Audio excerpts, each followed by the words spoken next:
후쿠오카에서 도쿄까지 배로 여행한 적 있으신가요? 안녕하세요. 고쿠라역에서 인사드립니다. 고쿠라역은 하카타역에서 신칸센으로 15분 정도 거리인데요. 바로 여기서 도쿄 근처까지 배를 타고 이동할 예정입니다. 정확히는 후쿠오카현의 신모지 항에서 요코하마 아래쪽 요코스카 항으로 이동하는 여정입니다. 운항 스케줄 참고하시고 약 20시간에 걸쳐서 이동합니다. 먼저 배를 타기 위해서는 신모지 항으로 이동을 해야 하는데요. 무료 셔틀버스가 있으니까 참고하시고요.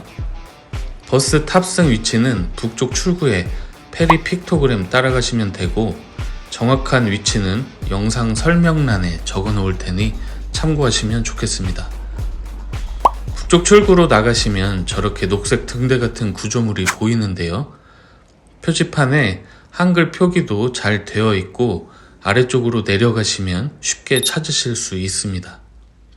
계단을 내려오시면 녹색 등대 아래 바로 버스 정류장이 있는데요. 22시 10분 버스 출발 전에만 도착하시면 됩니다. 현재 시각 22시 8분인데요. 약간 불안했는데 다행히 버스가 도착했습니다. 캐리어는 기사님이 대응을 해주시고 탑승객은 10여 명 정도였던 것 같습니다. 탑승이 완료되면 버스가 바로 출발하는데요. 이 셔틀버스는 고쿠라역을 출발해 모지역을 거쳐 신모지 항까지 운행합니다. 시모노세키나 모지코역 구경하실 분들은 모지역에서 탑승하시는 게 좋으실 것 같습니다.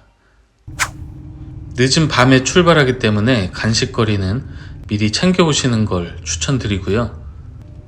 신모지 항에 가까워지면 저렇게 출항을 준비하고 있는 초대형 여객선이 보이는데 바로 우리가 탑승할 선박인 스즈란호입니다.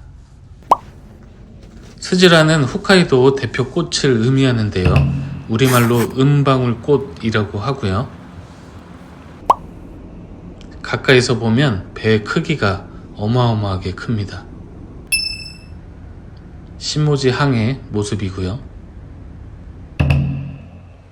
스즈라노는 대자연의 개방감과 차분함이 디자인 컨셉이라고 하는데 과연 내부는 어떨지 궁금합니다.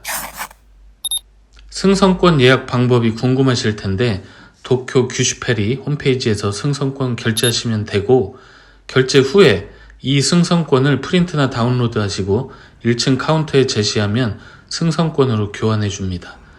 90분 전까지는 현장 결제도 가능하다고 하니까 미리 은항 스케줄 확인하시고요.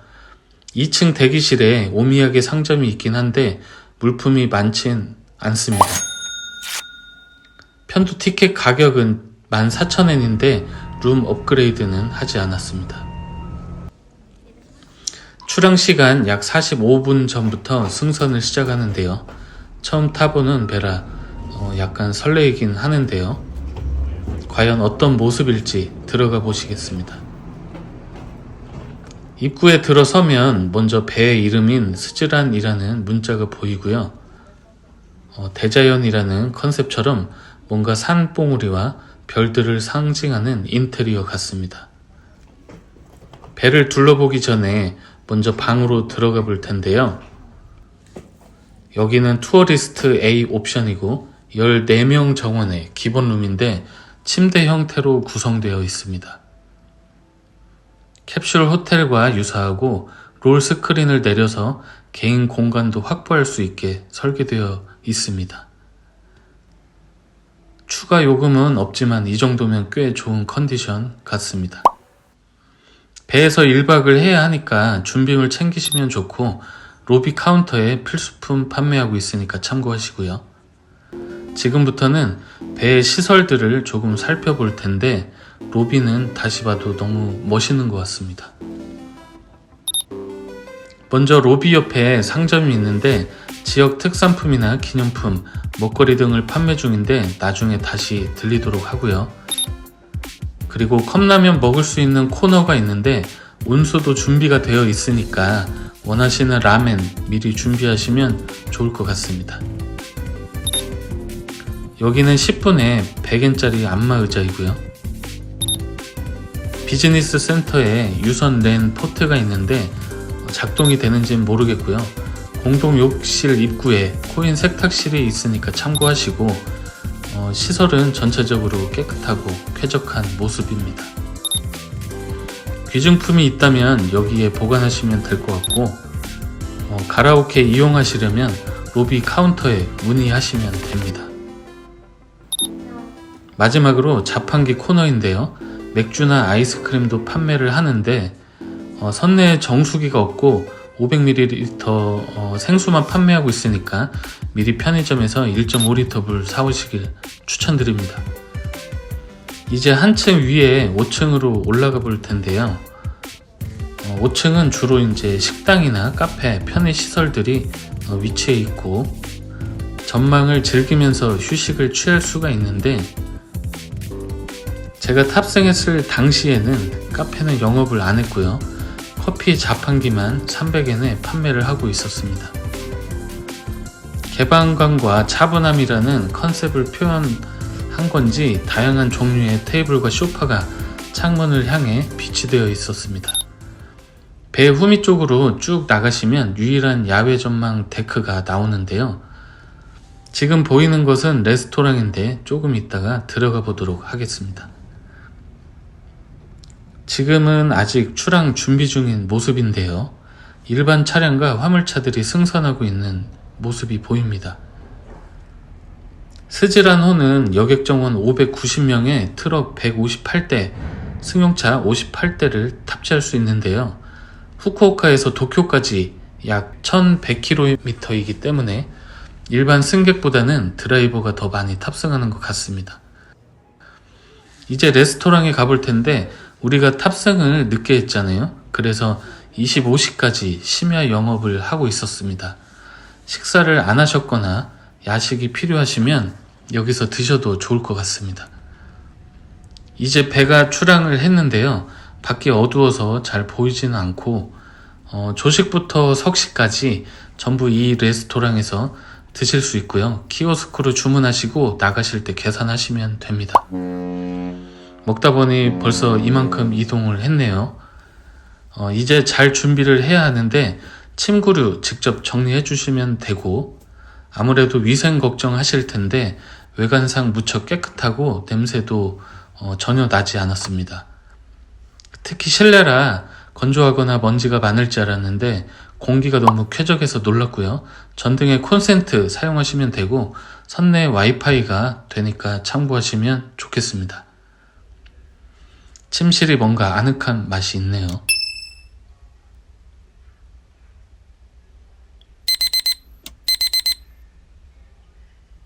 완전 푹 잤는데요. 일출을 보려던 계획은 실패했습니다. 출항한 지 9시간 지났는데요. 요즘 인기 있는 에이메현에 있는 시고쿠 지역을 지나고 있습니다. 스즈란호는 약 27노트로 운행하는데 시속 50km의 속도로 이동하고요. 배의 양쪽 사이드 야외 데크는 동계에는 개방을 안 한다고 하니까 참고하시면 좋겠습니다. 여기는 또 다른 전망 라운지인데요.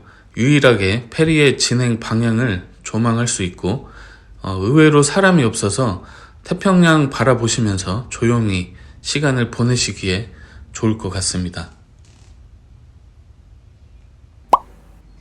이제 둘러볼 곳은 스즈란호의 마지막 층인데요. 먼저 사우나실이 있는데 특이한 점은 일반 목욕시설 외에도 노천탕이 있어서 특별한 경험이 가능합니다. 그리고 운동 좋아하시는 분들은 스포츠룸 이용하시면 되는데요. 운동기구가 그렇게 많지는 않았습니다. 그리고 탁구장도 있네요. 후쿠오카에서 오사카나 도쿄로 이동하실 때는 보통 비행기나 신칸센 많이 이용하실 텐데 이렇게도 여행을 갈 수 있구나 정도로 가볍게 봐주시면 좋겠습니다. 저도 주로 기차나 비행기를 선호하는데 배를 타고 갈 때 그 자유로움이 좋은 것 같습니다. 그리고 태평양을 이렇게 가까이서 볼 기회가 많지는 않잖아요. 그리고 전망 데크 아래 특별한 공간이 하나 더 있는데요. 족구장인가 생각했었는데 나중에 공개하겠습니다. 배의 좌연을 보시면 일본 열도가 보이는데요. 생각보다 거리가 멀어서 잘 보이진 않아서 아쉬웠는데 날씨가 좋아서 그래도 어느 정도 좀 보였던 것 같고, 지금 항로의 절반 이상 왔는데요. 규슈에서 도쿄 인근까지 이렇게 배를 타고 간다는 게 참 색다른 것 같습니다. 어느덧 점심시간인데요. 고쿠라 편의점에서 사온 컵라면으로 간단하게 먹기로 했습니다. 미소라면하고 커리라면을 준비했는데 미소라면은 실패한 적이 없는 것 같네요. 점심을 먹고 또 특별한 곳에 왔는데요. 이곳은 바로 영화관입니다. 하루 총 2편을 상영하는데요. 13시, 16시 두 번에 나눠서 상영하는데 상행선하고 하행선 때 상영작이 다릅니다. 관람료는 무료이고요. 생각보다 관객도 많았고 이런 서비스는 승객들에게 너무 좋은 것 같습니다. 22년작 츠키노 미치카케라는 판타지 드라마 영화였는데 정말 추천드립니다. 어느덧 이 항해도 점점 끝을 향해 달려가고 있는데요. 배를 타면 뭔가 시간의 흐름이 느려지는 것처럼 느껴지지 않으신가요? 날씨 때문인지 하늘과 구름, 바다의 색들이 더 특별하게 느껴지는 것 같습니다. 그리고 아까 족구장처럼 생긴 이 시설 궁금하지 않으셨나요? 바로 반려견과 함께 뛰어노는 공간입니다. 배 이동으로 스트레스 받은 강아지들이 뛰어놀 수 있도록 공간을 제공하고 있었는데요. 게다가 펫과 함께 머무를 수 있는 펫룸 객실까지 구비하고 있다고 합니다. 너무 행복해 보이네요. 여기는 게임룸인데요. 몇 가지 간단한 게임들이 있는데 인형 뽑기 같은 경우는 실용적인 상품들이 많았습니다. 하지만 뽑을 자신이 없어서 안 했고요. 이건 슬롯머신인데 파친코를 안 가봐서 잘 모르겠지만 유사한 형태의 게임인 것 같았습니다. 같은 모양을 맞추면 포인트가 올라가는데 생각보다 잘 맞았고요. 기본 요금은 100엔인데 포인트가 계속 쌓이다 보니까 생각보다 한참을 좀 즐겼던 것 같고 생각보다 재미있었습니다. 어느덧 해가 졌는데요. 요코스카 항에 도착하기까지 2시간 정도가 남았습니다. 20시간이라는 시간이 짧은 시간은 아닌데 여행의 한 과정이라고 생각하시면 좀 더 여유 있게 즐기실 수 있을 것 같고 한 번쯤 이런 경험 해보시는 것도 좋을 것 같습니다. 하루 세끼 잘 챙겨 먹었고요. 하선하기 전에 살만한 게 있는지 상점에 다시 한번 들렀는데요. 과자들이나 기념품, 지역 주류들이 대부분이었고 선내에서 필요했던 타올이나 의류 여기서 판매를 하고 있으니까 참고하시면 좋겠습니다. 멀미약도 있으니까 필요하면 구입하시고요. 멀미약 같은 경우는 저는 탑승하기 전에 한 번만 먹었는데 배가 커서 그런지 멀미는 전혀 느끼지 못했고요. 이제 요코스카항에 도착을 했는데 지하철을 타고 도쿄까지 이동할 예정입니다. 요코스카에서 요코하마까지는 30분, 도쿄역까지는 약 1시간이 걸리는데요. 지하철을 타기 위해서는 먼저 요코스카 중앙역까지 도보로 이동을 해야 합니다. 요코스카 항의 터미널 모습이고 여기서 다시 후쿠오카로 갈 수가 있습니다. 만 하루 만에 땅을 다시 밟으니 감회가 새로운데요. 요코스카 중앙역까지는 도보로 15분 정도 걸리는데 예정 시간보다 더 빠르게 하선했던 것 같습니다. 오늘은 후쿠오카, 정확히는 후쿠오카현의 신모지 항에서 요코스카까지 배를 이용해서 이동을 해봤는데요. 요코하마나 가마쿠라, 도쿄까지 지하철로 어렵지 않게 이동이 가능하니까 이런 여행 루트도 참고하시면 좋겠습니다. 저는 이제 도쿄로 이동하고요. 지금까지 트래블미였습니다. 영상이 도움이 되셨다면 좋아요, 구독 부탁드립니다. 감사합니다.